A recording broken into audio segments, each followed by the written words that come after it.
Good morning students. कल हमने first chapter को ख़त्म कर लिया था। आज मैं उसका आपको एक क्वेश्चन बता रही हूँ। क्वेश्चन है, वैसे तो मैंने ज़्यादातर क्वेश्चंस जो हैं वो आपको एग्जाम्पल वगैरह सारे हाथ के हाथ कराए हैं। अब एक क्वेश्चन था जो कि थोड़ा सा डिफिकल्ट था, है ना। क्वेश्चन नंबर 8.34 पार्ट प्रथम का क्वेश्चन है 1.34। क्लियर। इस क्वेश्चन में कहा गया है कि एक वेल्डिंग गैस है, ठीक है। इस वेल्डिंग गैस में कार्बन है और हाइड्रोजन है, और जब ये कोई गैस है और जब इसको जलाते हैं तो कौन सी रिएक्शन होगी? दहन अभिक्रिया होगी, और क्या बनेगा? CO2 बनेगा और H2O बनेगा, ठीक है। तो जो CO2 बनता है वो कितना बनता है? वो बनता है 3.38 ग्राम, ठीक है, क्लियर। और जल कितना बनता है? 0.690 ग्राम, क्लियर। तो ये जो गैस है, ये जो वेल्डिंग गैस है जिसमें केवल कार्बन और हाइड्रोजन है, ये कौन सी गैस है? तो आपको क्या बताना है? मूलानुपाती सूत्र बताना है और अणुसूत्र बताना है। अब इस क्वेश्चन को हम कैसे सॉल्व करेंगे? तो देखो, अब उसने आपको उत्पाद दे दिए, यानी CO2 दे दिया। अब आपको पता है CO2 का अनुपात कितना होता है? 44। तो 44 ग्राम CO2 में कार्बन कितना है? 12 ग्राम। आपको क्या निकालना पड़ेगा? मूलानुपाती सूत्र निकालने के लिए कार्बन और हाइड्रोजन निकालना पड़ेगा। 44 ग्राम में कार्बन है 12, तो 3.38 में कितना होगा? 12/44 गुणा 3.38, क्लियर। इतने ग्राम कार्बन आ जाएगा।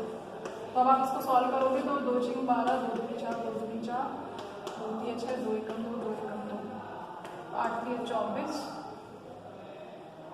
24, 2, 3 × 9, 2 = 11, 1, 3 × 9 और 1 10 डिवाइडेड बाई 1100, तो लगभग 0.9 आ जाएगा। अब ऐसे मान लो, जब इसका भाग लगाओगी तो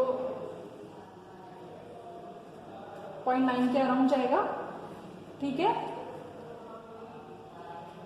देखो 1014 में भाग लगाओगी आप, कितना था? 0.2 ऊपर था ना, तो 0.2 से देखो 8 × 24 का 4 हासिल लगी 2, 3 × 9, 2 11 हासिल लगी 3 × 9 और 1 10, तो 1100 का भाग, 1100 आप भाग लगाओगी 1100 का, इसमें 10,014 में पॉइंट लगाओगे 0। अब आप दोगी तो 11 नाम 99, तो 9 बार ही जाएगा, तो आंसर इतना ही आएगा, ठीक है। अभी मैंने पूरा नहीं निकाला, मैं सिर्फ आपको तरीका बता रही हूँ। ठीक इसी तरीके से आप क्या कर लोगी? इसमें निकाल लोगी H2O में कि 18 ग्राम H2O में कार्बन कितना है, हाइड्रोजन कितना है? 2 ग्राम है ना, तो H2 कितना दिया? 0.690 में कितना होगा? तो निकाल लोगे 2/18 गुणा 0.690, ये भाग हटा दो, 0 से 0 कट गया, 2 नाम 18, 3 × 9, 3 दूनी 6, 3 × 9, 3 का भाग लगाओ, 300 का भाग लगाओ, 300 का भाग लगाओगी 23 में 0.0, फिर 0.00, 3 × 8 = 24, 7 बार चला जाएगा, तो ये आ गया आपका 0.07, लगभग ऐसे आ जाएगा, ठीक है। तो दोनों चीजें आ गई आपके पास, समझ में आया? पहले आपने ये यहाँ तक निकाल लिया कि कार्बन कितना आया, हाइड्रोजन कितना आया। तो आपके पास कार्बन जो आया है, ठीक है, कार्बन जो आया वो कितना आया?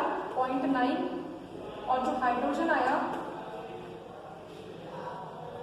जैसे आपने ये जो भाग लगाया ना, और जो हाइड्रोजन आया वो 0.07 आया। हमें यहाँ नहीं पता कितना है ना, तो इन दोनों को हमने जोड़ दिया, तो ये कितना आ गया?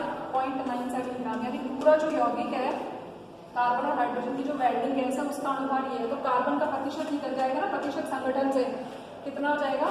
0.9 डिवाइडेड बाय 0.97 गुणा 100, और हाइड्रोजन का प्रतिशत कैसे निकल जाएगा? 0.07 अपॉन 0.97 गुणा 100। तो देखो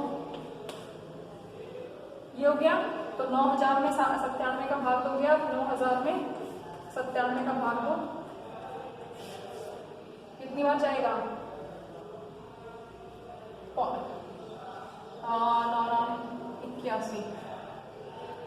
9 बार चला जाएगा, 9, ठीक है, 9 9 9 9 7 63 का 3 हासिल लगी 6, 9 9 81 और 6 और 1 7 और 1 8 87 आ गया।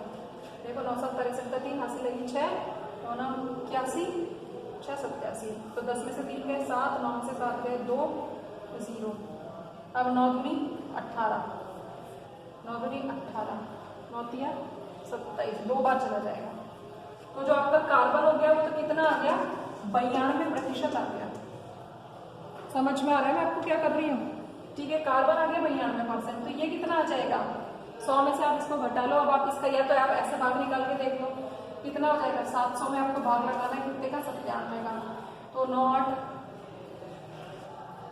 72 7 बार देखें तो 7 7 49 4 9 7 9 7 4 3 7 6 देखें 7 7 49 4 4 9 7 63 और 4 67। ठीक है, 10 में से 9 गया 1, 9 में से 7 गया 2.0 और 9 दूनी 18, 7.2 के करीब आ जाएगा ये, 7.2 के करीब। ठीक है, क्लियर? तो 7.2% के अप्रोक्सीमेट आ गया। तो अब कार्बन और हाइड्रोजन की परसेंटेज आ गई आपके पास। आपको यहाँ तक समझ में आ रहा है? क्वेश्चन कैसे सॉल्व होगा? क्वेश्चन इस तरीके से सॉल्व होगा। ठीक है, क्लियर? ये निकाल दिया आपने कार्बन कितना आया, हाइड्रोजन कितना आया। अब कार्बन और हाइड्रोजन की आपके पास परसेंट हो गई, ये 92 है और ये 7.2% है। अब परसेंट को आपने ग्राम में मान लिया कि ये कितने ग्राम है, ये भी इतने ग्राम है। अब आप क्या करोगे, इसमें कार्बन का भाग दोगे और इसमें हाइड्रोजन का भाग दोगे तो ये तो आ जाएगा 7.2 और ये कितना आ जाएगा। मूल अल्फा के सूत्र निकालने का सूत्र बता रही हूँ, 12 चौक 48, 12 76 12 7 84, 12 8 96, 12 7 84, 7 पॉइंट समथिंग आ जाएगा। 12 का भाग लगाओ, देखो 2 6 12, 2 चौके 8, 6 12, 2 3 6, 2 4, 2 3 6, 3 7 21.2, 3 6 18, लगभग इतना आ गया। ठीक है, अब इसमें जो मिनिमम होता है उसका भाग लगाओगे, ये 7.2 और ये भी 7.2। तो परमाणु की संख्या कितनी होगी, हाइड्रोजन भी इतना हो गया और कार्बन भी इतना हो गया। यहाँ तक समझ में आ रहा है?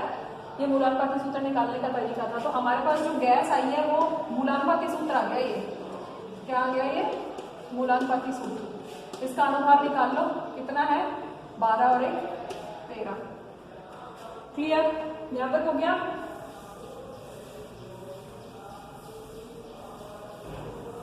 अब क्वेश्चन में आगे क्या कहता है? क्वेश्चन में कहता है तो मूलानुपाती सूत्र पूछा है तो एक पॉइंट मूलानुपाती सूत्र निकाल दिया, उसका द्रव्यमान वो भी निकाल दिया हमने। अब वो क्या कह रहा है कि ये जो गैस है इस गैस के 10 लीटर आयतन का 10 लीटर एसटीपी पर 10 लीटर आयतन का भार कितना है 11.69 ग्राम है। ये जो गैस है इसको यदि हम आयतन में देखें तो 10 लीटर एसटीपी पर आयतन कितना है, इतना। क्लियर? तो 22.7 लीटर का कितना होगा एसटीपी पर, मैंने आपको बताया था। तो कितना हो जाएगा 11.69 अपॉन 10 गुणा 22.7। ठीक है, इनको आपस में गुणा करोगे तो इसको आपस में गुणा करो तो देखो कितना आ रहा है 22.7। 22.7 को मैं मान लेती हूँ 23 और 11.6 को मैं मान लेती हूँ 12, अप्रोक्सीमेटली करके बता रही हूँ। तो 12 गुणा 23 कितना हो गया? ठीक है, क्लियर? तो ये हो गया 23 दूनी 46 गुणा 12 दूनी 24, तो हो गया 6 8 286 हो गया ये।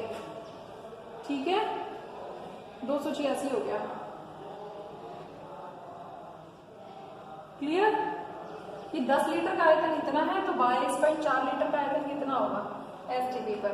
ये आपका आ गया अणु सूत्र। अब इसमें आप 13 का भाग लगाओ, 13 का भाग लगाओगे तो कितना आ जाएगा 13 दूनी 26, 13 दूनी 26। अब मैंने क्योंकि ये अप्रोक्सीमेट लिया, यदि आप इसको पूरा करोगे तो ये लगभग कम आएगा यदि आप इसको ऐसे मल्टीप्लाई करो जिससे आपको कंफ्यूजन भी हो जाए। देखो 11.6 को कर लो आप गुणा 22.7 से, तो ये आपका जो ये तो मैंने अप्रोक्सीमेट माना है इसलिए ज़्यादा आ रहा है, लेकिन यदि आप इसको कम करोगे ना, देखो मैं एक बार यहाँ मल्टीप्लाई करती हूँ, 22 7, तो 7 छिंग 42, 7 छिंग 42 का 2, हंसी लगी 4, ठीक है।